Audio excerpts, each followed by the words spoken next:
Hi, I'm Paul Battaglia, and this is section 8.2, Operations with Matrices.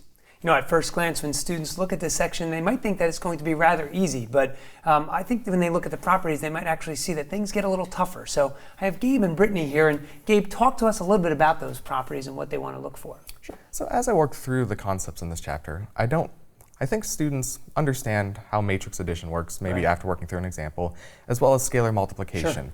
And then what I like to do is, as I'm talking about the properties, I like to relate them back to the properties from real numbers, because a lot of them are pretty similar. Yep. But the one major difference is that matrix multiplication isn't commutative. So real numbers, when you multiply them, it is commutative. So 3 times 6 is the same as 6 times 3. But when you have two matrices, say A and B, A times B isn't the same as B times A.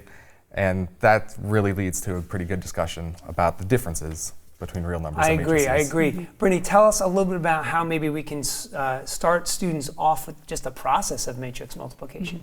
So we have that m by n matrix multiplied by an n by p matrix gives us an m by p matrix. And so all these letters. Yeah. You're lost. So we take a step back. So we take a step back. And what I say is what we need to have matrix multiplication is that the number of columns from the first matrix and the number of rows from the second matrix need to be equal.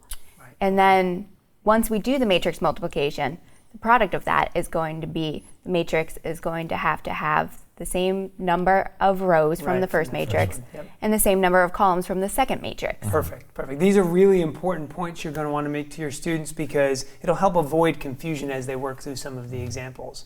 A common mistake that we see a lot of times is when students are asked to square a matrix, they think that you can just square the elements of the matrix, and it doesn't work that way. So I always tell my students, just write the matrix out times itself and then go through the matrix multiplication process, and makes it a little bit easier for them. Finally, after you feel comfortable with where your students are with matrix multiplication, then it's time to get into applications such as vector transformation, and maybe you can even do some of the other real-life types of applications that we've provided for you. I hope these tips have been helpful and that you find much success in section 8.2.